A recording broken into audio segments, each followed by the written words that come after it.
Hello and welcome to this week's edition of Newsgram. Back in April, I told you about a town on the edge of the Indian Ocean where you can still walk the same streets that your great-great-grandparents once did. A place where colonial jails still stand, where the old inns shaped politics and society, and where a town hall from 1887 still anchors the community. Today, we're going to have another look at the town of Fremantle in Western Australia, and we're going to do it through the eyes of author and historian Alan Graham. Now, he spent more than 40 years documenting the details of this remarkable port city. In part one of our conversation, we examined the early days, how Fremantle was founded, who shaped its growth, and why its hotels tell us more about survival than simple recreation. To set the stage, Fremantle wasn't founded until 1829, decades after Sydney and the other settlements in the east. Unlike them, it was meant to be a free colony, no convict labor, just settlers trying to build a life of their own. And that sounded noble, but in practice, it was brutally hard. Well, they were very tough. The colony was formed in a bit of a rush, really. The eastern states had been formed from 1788 on the east coast. And by then I'm talking about cities like Sydney. But Fremantle and Perth, Western Australia, wasn't formed until 1829. That's when my book starts from. And whereas Sydney had the help with convicts being transported from the UK to the east states, we're going to be a free settlers. So all the people coming out to Western Australia were going to be looking after themselves, no help with convicts or anything like that. And probably the colony got off to a bit of a bad start. There's no real planning went into it.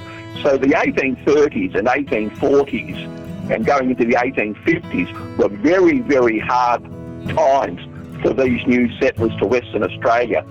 He says many of the new settlers were expecting opportunity instead of the barren, unforgiving landscape that they found, so they immediately left.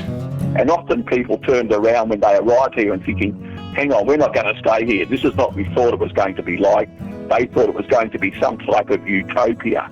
So the 30s and 1830s, 1840s, and part of the 1850s would probably be the hardest times in Western Australia's history. Alan's first book, The Ins and Outs of Fremantle, covers 1829 to 1856.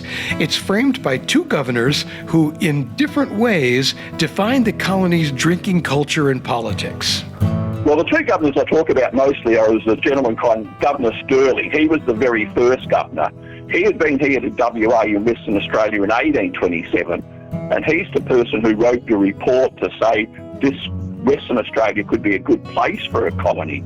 But he probably embellished the report a bit and made it to be grander than what it turned out to be.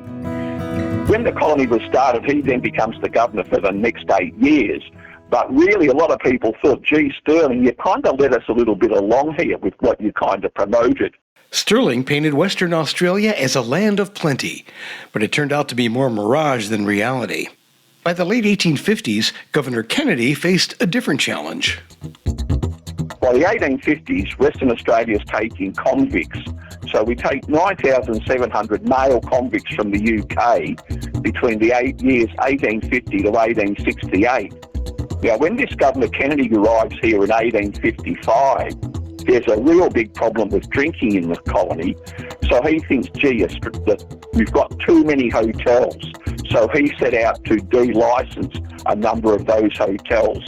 So the start and finish of my book starts with Governor Stirling and it finishes with Governor Kennedy, and it traces the drinking history between those years 1829 to 1856. You can de-license all the hotels in town and people will still find a way to drink. Ask Al Capone about that. From Stirling's exaggerations to Kennedy's crackdown, Fremantle's first decades were shaped as much by leadership as by the settlers themselves. In his new book, which is part 2 of the trilogy, Alan takes us from the 1850s to the 1890s. Well, okay, the hotel numbers have been reduced now because of the Governor Kennedy's impetus, and really then there's a moratorium on hotel numbers. So, for instance, Fremantle had 9 hotels, and it's now dropped back to 5 hotels in 1857.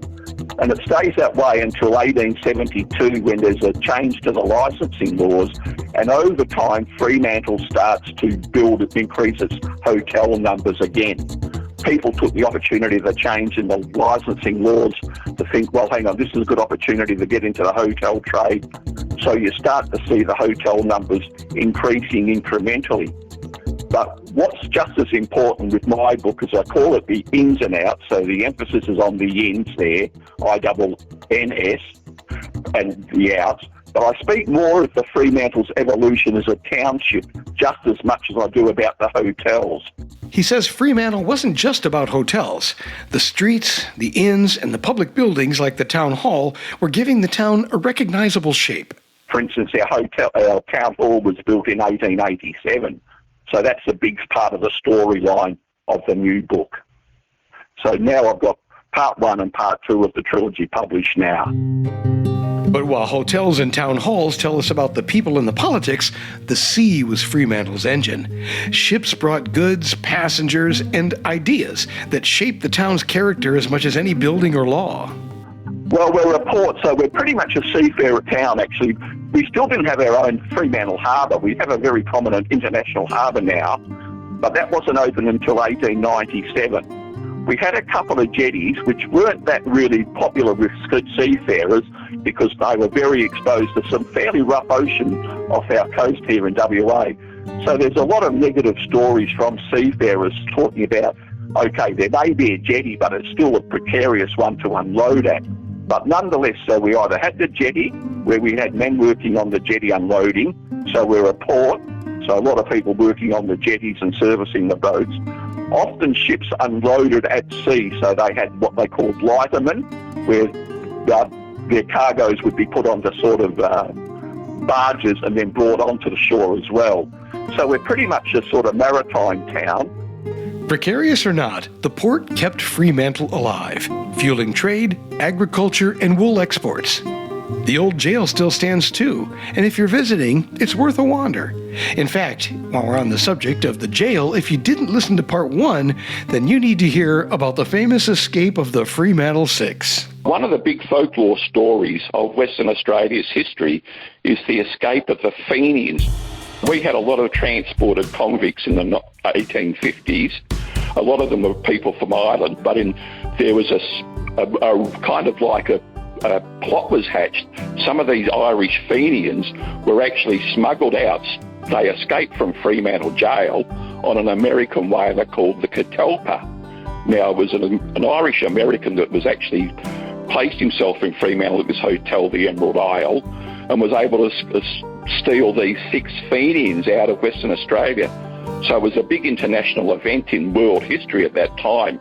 And those Fenians escaped on this American whaler called the Catalpa and made their way back to Boston. Smithsonian Magazine calls the Catalpa rescue an audacious prison break as elaborate and preposterous as any Ocean's 11 script. So it's definitely worth looking into. As Alan says, sometimes history isn't just something you read about, it's something you can walk. Fremantle's streets, its inns and its jetties, they carry the stories of those who lived and worked there long before we arrived. So I've got this website, Fremantle History Walking Tour. I've had good reviews on that, Fremantle History Walking Tour. Whether you read his books or stroll the streets with a tour, Alan Graham makes it easy to step back in time and experience Fremantle through its inns, its ports, its pubs, and hidden corners. With Fremantle's 200th anniversary coming up in 2029, well, maybe that's the perfect excuse to add Perth to your travel bucket list. Yeah, we're celebrating our 200th anniversary in 2029. My book meant to be a little bit of a matching that sort of big anniversary date in 2029. This is a trilogy, so the first 2 are already out. Part 1 dives into the early settlers, their hardships, and the convicts. Part 2 explores Fremantle's growth, its laws, and its architecture. And Part 3? Well, I guess we're just going to have to wait and see on that one. The Ins and Outs of Fremantle, spelled with 2 N's in inns. The Ins and Outs of Fremantle, 1829 to 1929, A Social History of Fremantle and Its Hotels. That's the full title, and it was all written by Alan Graham, part of an eventual trilogy. The first 2 books are available now wherever you like to shop for books online.